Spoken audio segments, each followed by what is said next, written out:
unidentified or mga suspicious looking na mga tao. But still hindi tayo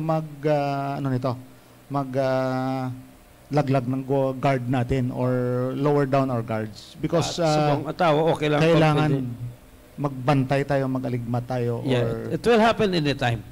Mga dungol man hindi sir, dapat. Yes, sir. Of course, certainly we're praying for that. Yes sir, yes. But sa natabo sa Marawi, ang mga Ilonggo o Pilipino, gina-generalize kung makita na gani Muslim-speaking people, though gina-ostracize, though ginapalain. How about our brothers here, Muslim brothers in Iloilo City?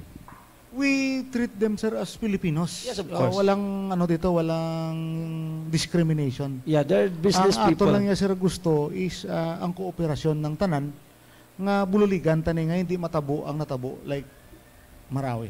Yeah. Because ang ginalantaw ko, sir, kung matabo dito, sir, we will be going back to zero tayo, sir, sa development natin. Kawawa tayo talaga dito. Apektado tayo lahat, sir. Yeah, that's why. Amo na, sir, nga hindi ta gusto nga matabo di sa Iloilo. Precisely. We're praying for that, nga hindi matabo. And aside from praying, of course, we are doing something. So we have to be prepared all the time. It's not only the responsibility of our police people, but it's the responsibility of everybody. Yes, all of us are stakeholders. Tayo, sir. Right? So hindi sila nga, may police man da. I think it's not good. So everybody is a stakeholder. So we have to do something for our community. So thank you so much, Colonel, for your time. Yes, sir. It's my pleasure, sir, sa pag-invite sa akin, sir. It's an honor ko nga ma-istorya ka sir, na-explain na natin sa Pumuluyo, sir, ano ba ang ginawa ng kapulisan niya dito sa Iloilo. And rest assured, again, your police is andyan palagi sa inyo. Hindi mga arrogante. Hindi, sir. Hindi abusador. Hindi, sir, abusador to. Piko lang na yung abusador kag arrogante. But anyway, there will be time, maybe next nato nga programa, I will be inviting people who can understand really what is this Panay Electric Company all about and the abuses and arrogance against the consumers. No? So next nato nga edition will be having that topic here with a guest nga maka-explain. Ang programa Central Point kag ang Central Philippine University, CPU Administration kag CPU Alumni, nagapasalamat gid sa imo, Colonel Cañez. So sir, thank you so much for gracing this. First, ikaw ang guest sa pagpanumbalik ta sa Central Point. I hope in some other time we can still be available to be our guest here. Kung may mga programa ang kapulisan sa syudad, feel free, just text me so that we can discuss in here. Madamo makabalo sa programa sa syudad sang Iloilo. So thank you also, sir. Thank you so much, Colonel Cañeso. Thank you so much sa aton recap danang crew. Nagbalik kita sa CPU. And just keep watching Central Point because at Central, you always have a point. This is your host, Attorney Joshua Alim. Thank you so much. Good day.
It's a pleasant day today, and to give us a warm welcome will be the President of Central Philippine University, Dr. Teodoro C. Lopez. Good morning, everyone. First, welcome to Central Philippine University, especially those who have not been here before. We hope that today's activities will be an eye-opener and beneficial to all of us.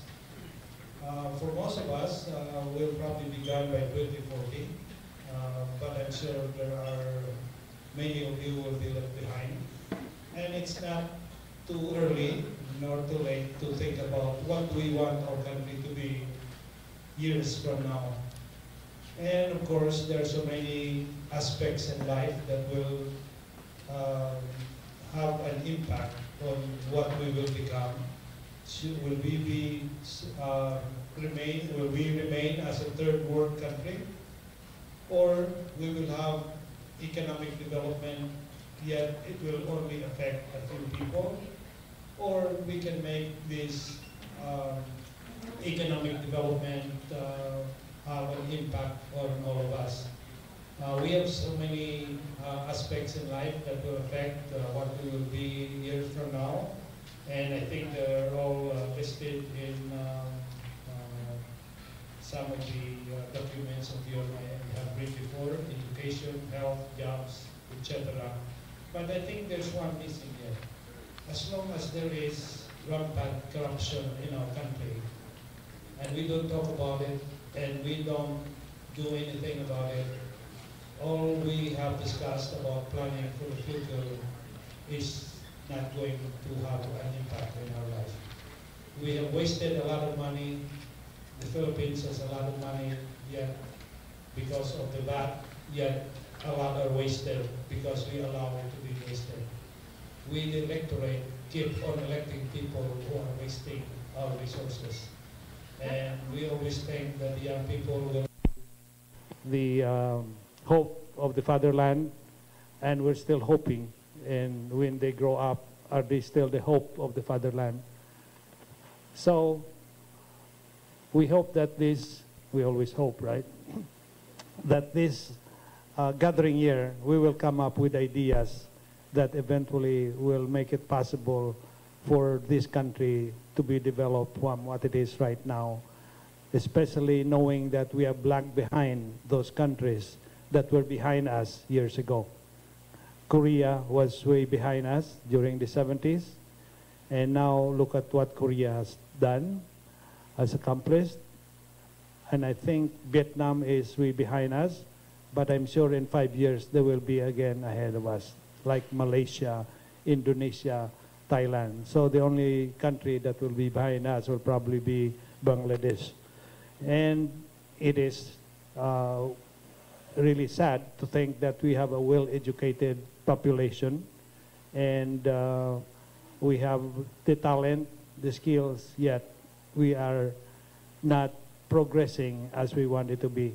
So this is why we need to address this, and we need to make sure that we address those that are really relevant to what we are looking for.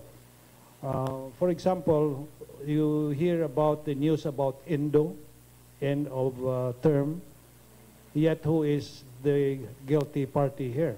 It is the government. All agencies in the government, I think you can name them all, they're the ones that are really doing this, and they can't blame the private sector for following them. So these are some of the things that will have an impact on our economic development. So I hope that many ideas will come out of this gathering, and hope that it will be implemented, especially with the electorate now more informed, more educated than what is happening in our country. So thank you very much for your attendance here. I'm sure it is not going to be a waste of your time. And I'd like organizers, NEDA, for leading this effort, and of course our RSEC department, Dr. Lini Motso, for partnering with NEDA. And I think Clarice is here, who has been my contact, and Clarissa, right? Where's Clarissa? Um, oh, okay. So, enjoy and participate in our discussion. Thank you very much. Indeed, why are we having this activity today? The National Economic and Development Authority, or NEDA, launched Ambition Natin 2040 on March 30, 2016. It is a project initiated by NEDA to define a common long-term vision or a set of long-term goals based on the standard of living that Filipinos want to have by the year 2040. Ambition Natin 2040 is intended as a basis of unity among Filipinos and a guide for development planning across administrations, as well as for international development assistance for the next 24 years. So, college students, how old are you? Plus 24. NEDA believes that while people may differ on short and medium-term objectives, as well as on approaches or strategies to achieve these goals, it is important and possible to reach a consensus on a long-term vision. This vision will then serve as an anchor for the next 4 medium-term development plans crafted under successive political administrations. The project consists of 4 components, namely focus group discussions, national survey, communication and advocacy, and technical studies on a number of thematic areas that are widely known to be factors affecting the country's development. Considering that the vision covers 4 political administrations, communication plays a vital role in ensuring that policies, projects, programs, and initiatives are aligned with and focused on realizing such vision, while taking into account current realities as well. It is in this light that building a wide coalition around the Ambition Natin 2040 is necessary. Hence, this series of activities with the Knowledge for Development community aims to communicate the vision to as many stakeholders as possible, especially the youth. Consult KDCs and participants on how they can help further enrich the discourse on the vision. Identify various activities or ways to contribute in achieving the goals to make sure that the vision is embraced by everyone. And document various comments and inputs on the results of the national survey generated from public consultations. And now let us head over to the presentation of the Ambition Natin 2040. That will be delivered by Mr. Gilberto Altura, the National Economic and Development Authority, or NEDA, Region 6 Assistant Regional Director, who is, by the way, a Centralian and a former senator of the CPU Republic, 1982-1983. Kasama kami sa first revived na CPUR as senators before. Thank you, Engineer Vitini Edhard Idemni, for recalling our student days here in CPU way back. That was 2016 plus 30, more than 30 years ago. So, and well, we're still here. So that means 24 years or 25 years of the plan is not really that long. Huh? First of all, I would like to greet Dr. Teodoro Robles, Sir, President of the Central Philippine University. The other guest or special guest as discussants in this today's forum, my friend, Mr. Filoteo Teng Palmares, who will be wearing his private sector hat here today. Dr. Joel Palma of the Philippine Agri-Herbal Tourism, a strong advocate of organic farming. So, CPOR Secretary, Ms. Laina Tumulto, I think representing the youth. My co-workers in government present here, the private sector, some are RDC members, familiar faces, and of course my colleagues at CPU, Dr. Dusaran and others. I taught here as well. Students, ladies and gentlemen, good morning. My task is to fill the shoes of my boss, Director Bakal, who could not be present today because of an equally important engagement at the NEDA Central Office. Okay, so this forum is part of a series of communication and advocacy activities of NEDA to really widen the awareness about the long-term vision of the country, and also generate support, and ownership from all sectors. This is very timely because we are now preparing the medium-term blueprint for of President Duterte, that is the Philippine Development Plan, and it will have its regional components.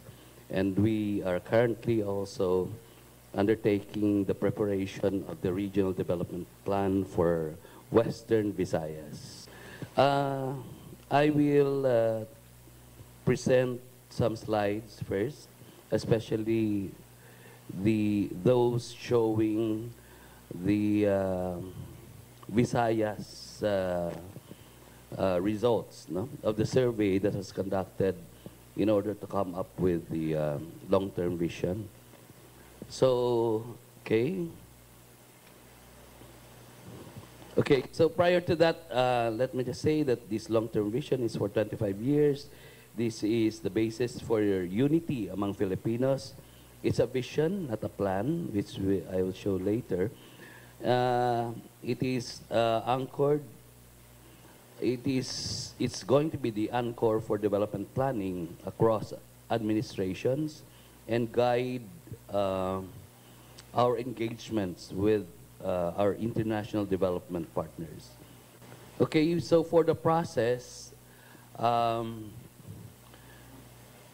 there are four, actually. First, an advisory committee was formed at the central level, composed of representatives from the government, private sector, the academe, and civil society, which framed the implementation process for this visioning exercise.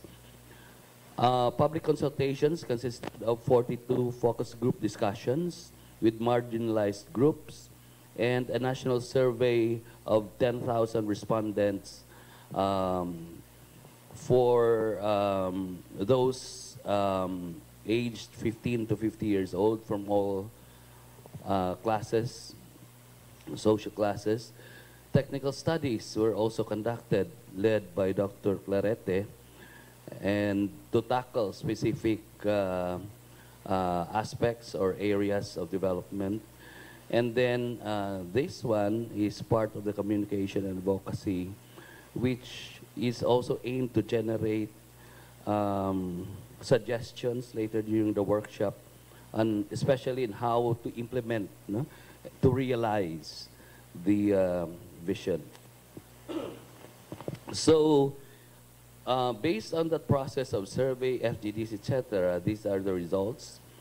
An overwhelming majority of Filipinos aspire for a simple and what is meant by this? Simple and comfortable life, I will detail later, but this was expressed by 79.2% of the respondents. An affluent or higher level kind of life, about 17%, and only around 4% would prefer a lifestyle of the rich and probably famous kind of living. Next, more of those who want a life of the rich came from Luzon. Okay? 80.4%. So aton diya sa Visayas, ano, 70.3% lang, no? Lower than, I don't know, life of the rich from Luzon is 5.1%, okay? So highest siya as this one. Okay, thank you. Here or owns a family farm or business, okay? It's followed by being self-employed with no paid employee. So, naban sini do tiyanggi gini mo. And work for private establishment. Well, that's tied with working in the government, private or government employment, then work with pay in own, yeah, to be paid in a own business. So co-owner siya, no? And work for private household. Okay? Maid mentality man Japan. Secure income from a decent job means good salary, enough wages, regular payment, and also having a business with good revenue. Benefits and incentives in terms of insurance and retirement, gusto man na sa mga tao, and of course, job stability or security.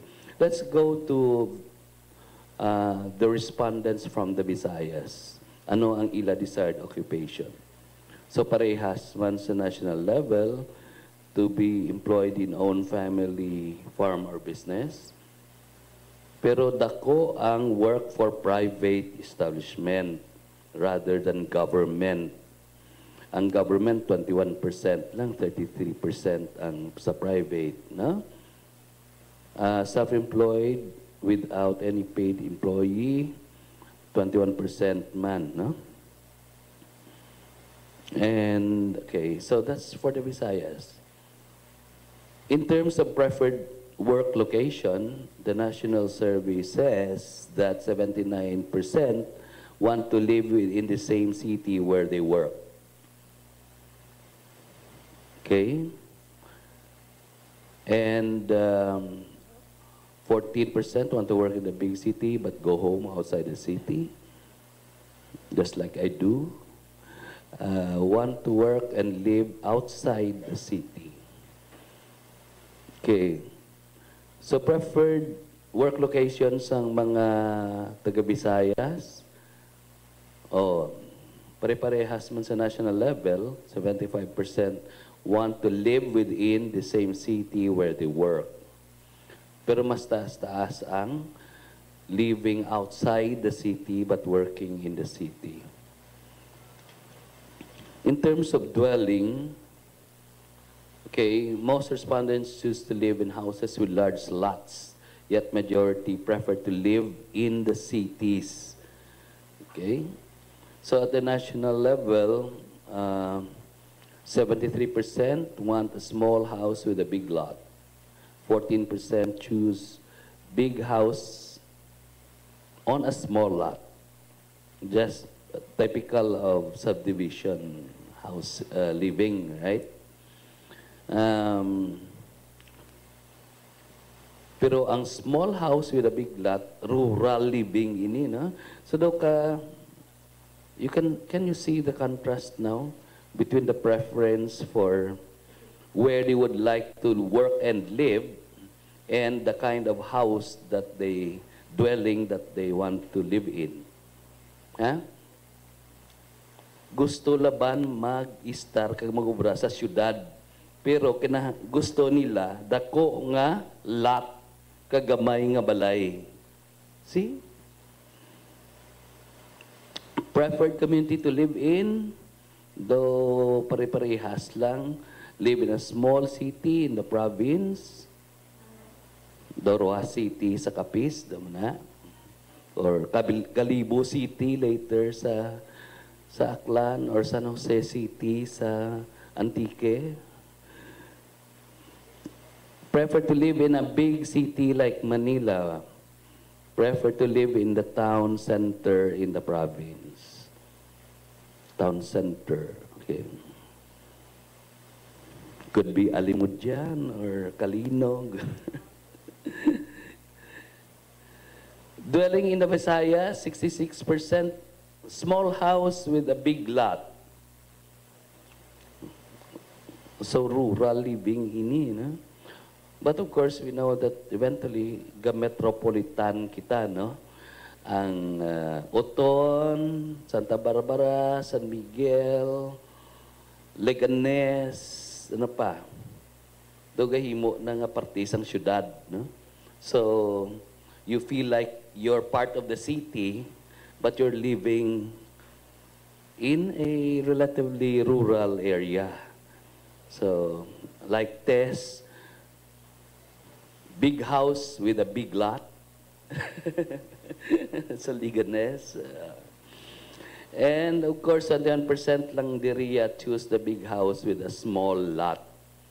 Subdivision living. In terms of preferred community to live in, mas damo diriya sa aton gusto to live in a town center in the province. Okay. So, though parehas ang akon preference. Personally, okay? Next, education. At the national level, most preferred field of study, education, science, and teacher training. Damo gusto magmaestra, kung magmaestro, no? National level, business administration next. Tapos to pare-parehas na IT, tourism, engineering, law, and jurisprudence. Let's look at Visayas. Oh, ano aton gid ako preference? Parehas man, no? Pero mas nubo sang sa national level. Mas nubo man ang business administration. Ano ang taas sa aton? IT, tourism, no? Law and jurisprudence. Wow. 12.2% to. Taas siya. So, damo gustong follow some footsteps probably ni the late Senator Miriam Santiago or Senator Franklin Drilon siguro, no? Mga abogado. Okay? Next, finances. Majority want enough money for daily needs.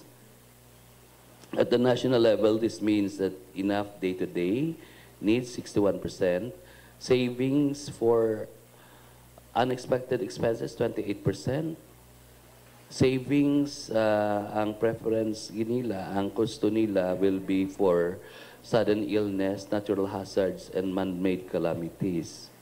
Savings will also be used to buy car, build house, support retirement. So what did you notice? Those who are into economics. Mga economics man kamo students? Hindi. Sa economics, ang preference na sa savings, gina-invest, di ba la? Ang savings should be used for investment, especially for business, so that the economy would grow and expand. No? Because savings are used for investment, meaning it will generate more income, employment.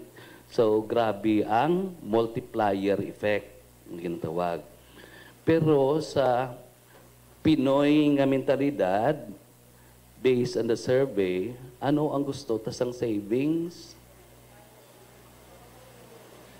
para sa personal na expense and security, build a house, support retirement, buy a car, para sa masakit, natural hazard. So, ang savings, especially sa Visayas, next slide, please. Enough para sa day-to-day needs, 65%. So, savings, gina-deposito lang sa bangko o kung ginatago sa baol sa balay. No? Amo ni implications ng survey.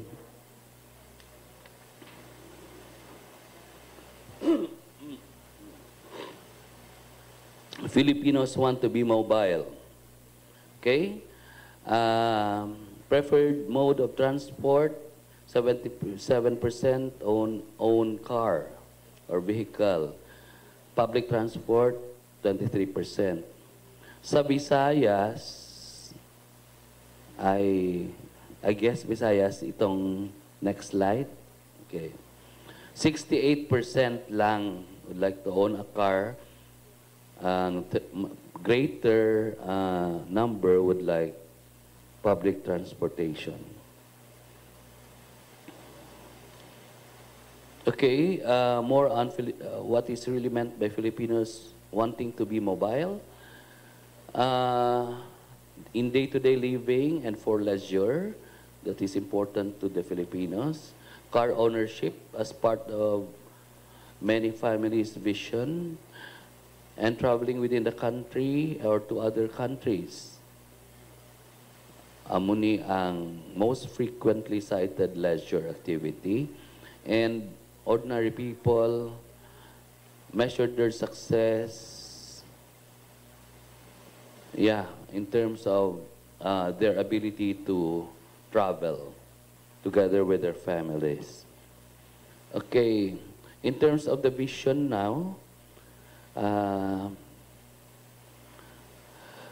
it is being translated as follows. So, matatag meaning the family is living together, more time with family and friends, meaning a good balance between work and life. Maginhawa means freedom from hunger and poverty.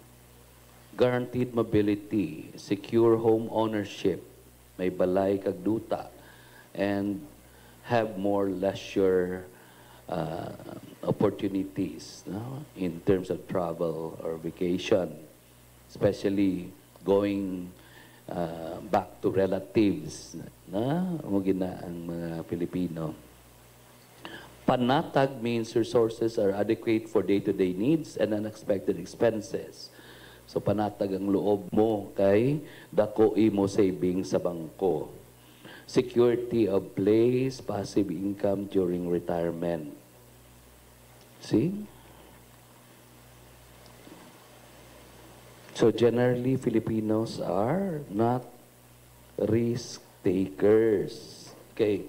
So finally, let me just present to you ano na ang translation sining survey results into the vision of Filipinos. No? So Filipinos have vision for self as well as for the country. Okay. So ang Filipinos vision for self is that in 2040, we will all enjoy a stable and comfortable lifestyle, secure in the knowledge that we have enough for our daily needs and unexpected expenses, that we can plan and prepare for our own and our children's future. Our family lives together in a place of our own, and we have the freedom to go where we desire, protected and enabled by the clean, efficient, and fair government. So, amo na ni ang English sang Tagalog to kagina nga gin-present ko earlier, no? Di ba? Matatag, maginhawa, panatag. So, amo na ni ang in English niya. On the other hand, the vision for the country, hunger, local employment, and poverty are the main issues, no, that should be addressed. So 64% of the Filipinos surveyed would prefer that no one is hungry in the country. It's followed by all Filipinos having a chance for adequate jobs. And then 50% said no one should be poor and everyone can go to college. So poverty and education ang dako man yung preference.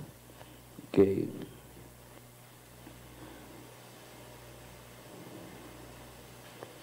The next slide will show, is this the Visayas? Okay. So, sa Visayas, ang una to kaginan nationwide, no? Sa Visayas, parihas man gawa sila, no one is hungry, no? Pero ang naglain, all Filipino families have their own house. Among niyang dako-dako nga,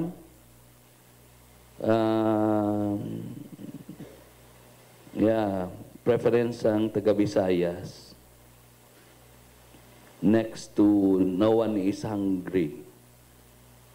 And also poor, no poor, and adequate jobs. Okay? So, muna yung kinalain natin, no? Kag everyone can get treatment when sick. Pare-parehas lang man sa national level. Pero, glaring giniya ang people owning their house and lot, no? May balay gid kag duta ang ambisyon sang laban sa Visayas. Another is concern nationwide, ini eradication of corruption, no? People in government nga response. It is okay, or government service. So, eradication of corruption followed by fair enforcement of the law and then fast and easy processes.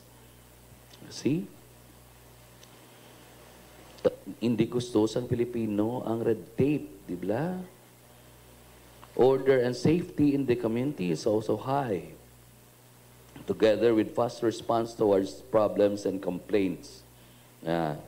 And enough avenues to be able to ask for help. Amuni ang mga major responses. In terms of importance,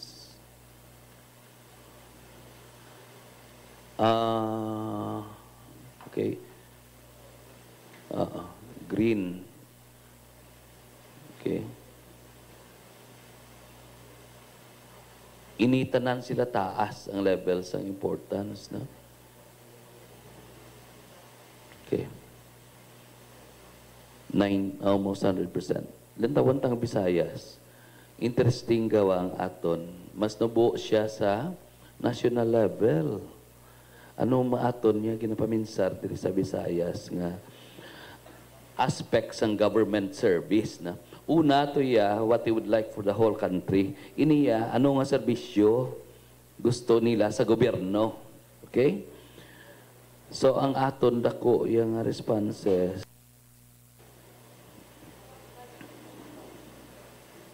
Amo-amo man, pero mas nubo sa national level. Ang fast and easy process taya, mas nubo pagid. So meaning, ano ni? It's just slightly important. So aton niya, nga mga taga-Visayas, the willing taya to go through the process. Right? Ang implication sini? Why gid man kita nag-aspirar sang padasigay lang nga proseso, no? We can follow the rules and regulations as long as it serves us well. Hindi corrupt, hindi budlay, okay? So ang aton taas, poverty eradication man, okay? So amo lang na ang daw for me glaring ining fast and easy service, and that's how I take it. And then almost all believe that peace and security are important for personal prosperity and national development, and cultural diversity is also deemed important. Okay, so based on responses, for national and personal prosperity, ang peace and security taas, 75 and 78%, respectively. And for protecting cultures, 67% at national level. Lantabunta ang Visayas. Ang aton, peace and security, mas nabuo ang aton paglantaw sang importance compared to the average Filipino nationwide. But protecting cultures, also, slightly lang laban. Definitely important, daw taas man, pero nubo compared sa national level. Okay? And then finally, I think, yeah, muna ni ang in English ang vision for the country. By 2040, the Philippines shall be a prosperous, predominantly middle-class society where no one is poor. Our peoples will enjoy long and healthy lives, are smart and innovative, and we live in a high-trust society. Okay, so amo na ng translation. So amo na ang ginadala namon sa NEDA sa inyo subong nga komentahan ninyo later. Okay? So that's all for my presentation. Again, good morning everyone. Thank you, sir. And while those are wonderful visions, let us hear how all these can be realized. To present, please welcome Miss Marie Jeanette Cordero of the NEDA Central Office to give us an idea on how the ambition natin 2040 can be achieved. Ayon nga aga sa tanan. Before I will start my presentation, we will also show 2 video clips of former Secretary Emmanuel Esguerra and Deputy Director General Rosemary Edelion. This is just a short, a condensed version of the presentation. Ano nga bang uri ng pamumuhay na gusto natin mga Pilipino? Our simplest summation is matatag, maginhawa, at panatag na buhay para sa lahat. Or strongly rooted, comfortable, and secure life for all. The aspirations are family-centered. Even children aspire for a life that includes their parents. Gusto nila ng maginhawang buhay para sa kanilang pamilya na hindi nahihirapan at walang pag-alala.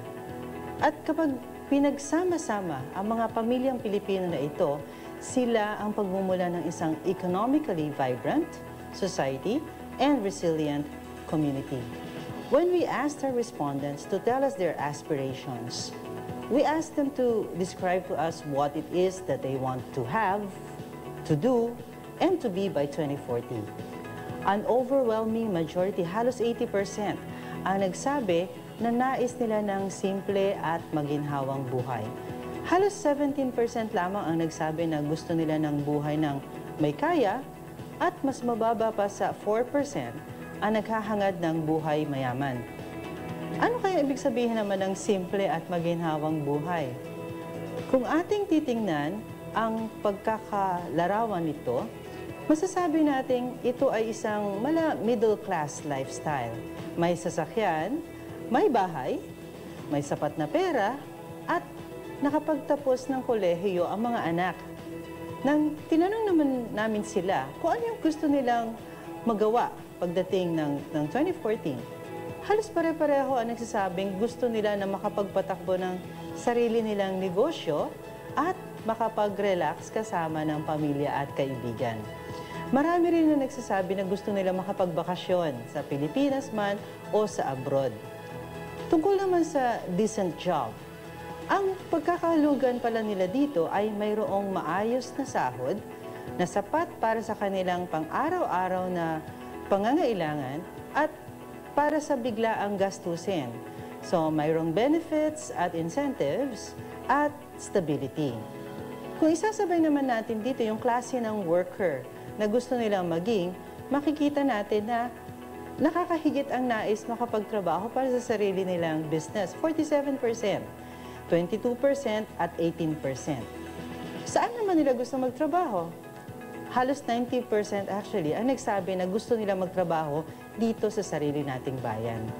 Halos 80% ang gusto magtrabaho at manirahan sa parehong syudad. Kulang sa 15% ang gusto magtrabaho sa syudad pero umuwi naman sa labas ng syudad. Sa usapin naman ng bahay, nagpakita kami ng iba't ibang larawan ng klase ng kabahayan. Merong single detached, apartment, row house at condominium. Na halos 3 sa bawat 4 na respondent ang pumili ng small house with a big lot. Tinanong din namin kung saan nila gustong tumira. Halos pareho din ang dami ng nagsabi na gusto nila sa maliit na syudad o sa malaking syudad gaya ng Manila. Mas marami ang nagsabi na nais nilang manirahan sa town center na sa probinsya. Halos lahat ng respondent ay nagsabing nais nila makapagtapos ng kolehiyo ang kanilang mga anak. Tinanong naman namin ang mga kabataan na hindi pa nakatapos ng kolehiyo kung ano ang gusto nilang kurso or major fields of study na napili ng marami naman ay education, business administration, IT, tourism, and hospitality, engineering, law, and medical fields. Mahalaga rin sa bawat Pilipino na maayos ang kanilang finances.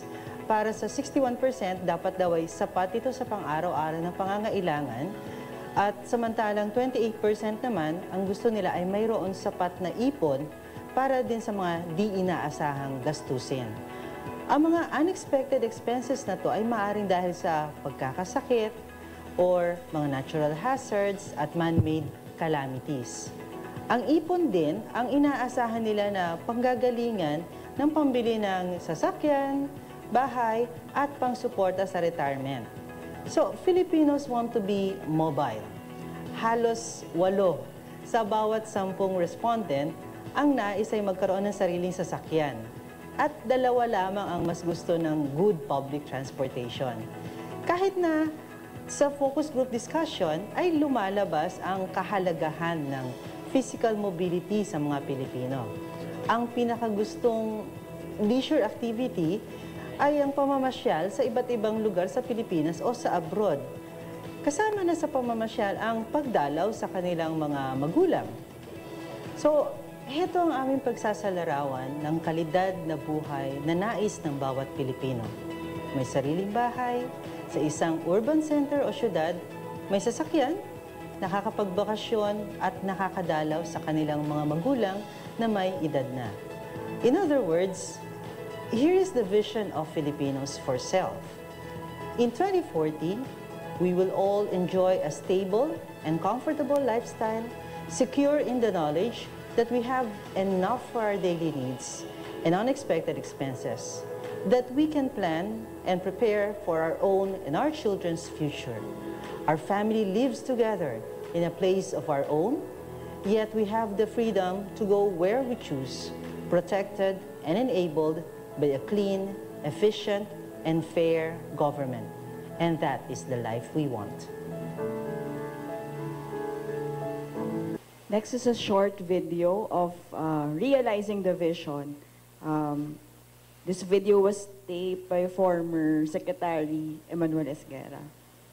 I guess at this point, the question that many of you may have in mind is whether this vision is realistic. For us in NEDA, the answer is a resounding yes. It is possible with the right policies. We recognize, however, that government has a critical role to play in supporting the realization of these aspirations. Government needs to provide enabling conditions to help Filipinos build up their resources. In contrast, without reforms, per capita income can only grow to around $5,000 over a period of 25 years. That is, not even double the current level of $3,500. The impact on poverty will depend both on the robustness of economic growth as well as how it is distributed. Weak income growth, coupled with elevated disparity in income, can weigh down the efforts to eradicate poverty. On the other hand, if inequality declines significantly, poverty cuts are deeper, and the process of eradicating poverty is shorter. The analysis suggests that if strong growth is accompanied by reductions in inequality, poverty could be eradicated before 2040. In other words, this will only be obtained if economic growth continues to be robust and inclusive. What does having a per capita income of $11,000 mean? A concrete example would be Malaysia, whose per capita income was at $11,120 as of 2014. It actually took Malaysia 33 years to triple its real per capita income. Note that using the new $1.90 a day international extreme poverty line, Malaysia has managed to reduce extreme poverty incidence below 1%. We therefore believe that by 2040 it is very possible that the Philippines shall be a country where all citizens are free from hunger and poverty, have equal opportunities, enabled by fair and just society that is governed with order and unity. A nation where families live together, thriving in vibrant, culturally diverse, and resilient communities. The road to realizing this vision is filled with challenges, however. Firstly, it needs to survive a change in administration 4 times over the next 25 years. It will also require a lot of patience, as not all our ambitions will be achievable immediately nor simultaneously. We will also have to sustain the momentum over a period of 25 years under changing conditions, requiring adjustments and flexibility in our strategies. So what does this imply in terms of our next steps? It means we will need to build a broad constituency for the vision and the reforms needed to attain it.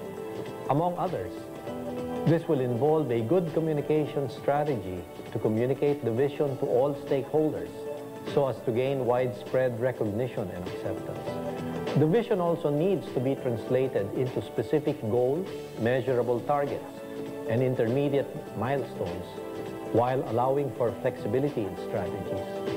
We will need to take into consideration the country's international commitments under the 2030 Sustainable Development Goals, or the SDGs. The strategies needed to achieve these targets will then be the subject of our next 4 Philippine Development Plan.